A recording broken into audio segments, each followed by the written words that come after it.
Благодаря, господин председател. Уважаеми колеги, господин Денков, Кирил Петков излезна ли вече? Той като му види го побиват тръпки. Истината е, че това правителство 4 месеца върви срещу българския народ. Истината е, че Продължаваме Промяната, Демократична България презират българския народ явно. Тук си добре, слушай внимателно, шарлатанин.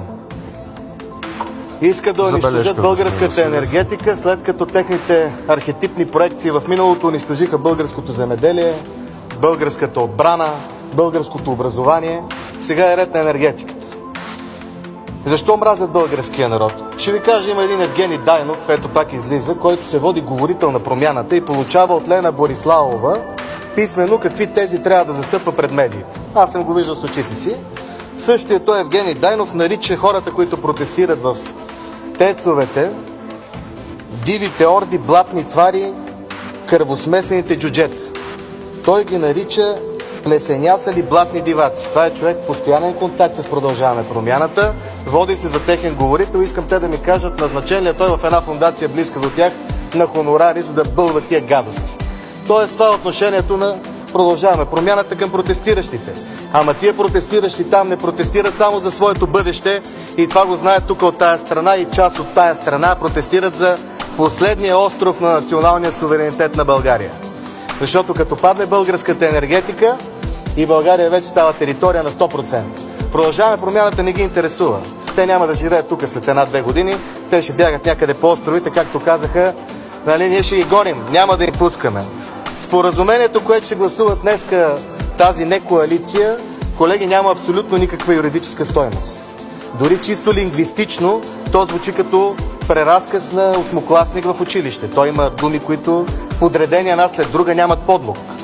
Видно е, че след две решения на Народното събрание от 2020 и 2023 година, които гарантираха продължаване живота на въглищните централи, които казваха, че няма да ги затваряме, които гарантираха предоговаряне на ПВУ, Министерският съвет в лицето на сламения човек Денков не иска да се съобрази с такива решения. И той, Асен Василев, явно систематично, целенасочено, вече 2 години с малки пресечки, където президента действаше по същия начин, между другото, с Пеканов, искат да унищожат българската енергетика. В точка 2 говорят за пазарен принцип. Ма какъв пазарен принцип? Тецовете няма да могат да си плащат скоро емисиите и ще фалират на абсолютно пазарен принцип. Това е социална политика, това е държавна политика, това е национална сигурност. Независимо от това какво гласува парламента днес, миньорите трябва да го знаят това и всички протестиращи. Териториалните планове няма да бъдат изтеглени от Европейския съюз и Европейската комисия от това правителство. Те ще останат там. Денков каза, че ще се съобразява само с европейските регламенти и европейските правила. Ако не се нарушават те, споразумението, което е прието, ще влезе в сила. Ама ако европейските регламенти и правила противоречат на българския национален интерес, това означава, че тези планове остават там. Тези планове говорят за затваряне на българските въглищни централи. Всички милиарди в тия планове ще се похарчат от тия несъществуващи фирми, за които говореше Делян Добрев. Делян Добрев преди 3 дена ги напада, прави пресконференция. Днеска той е докладчик по проекта за решение. Аз такава шизофрения не съм виждал в друга не коалиция до сега в нито един парламент. Вместо да излезе и да каже, аз няма да представям проект за такова решение, да гласува ГЕРБ против такова решение. Ма как да гласуват против, като енергетиката ни започна да бъде унищожавана именно по времето на ГЕРБ? И Асен Василев, Кирил Петков и Денков довършват започнатото. Всички решения по времето на ГЕРБ са затваряне на тези мощности. Това е истината. Какво като гласуваме това споразумение? Нищо няма да промени това споразумение. Става поредното гласувано от Народно събрание нищо, с което изпълнителната власт няма да се съобрази. Странна е ролята на синдикатите. Много е важно да се каже, само Възражда засегнаха тая тема. Какви синдикати? Тия хора първи трябва да бъдат арестувани и прогонени. Тия хора са част от задкулисието, особено ръководствата на КНСБ.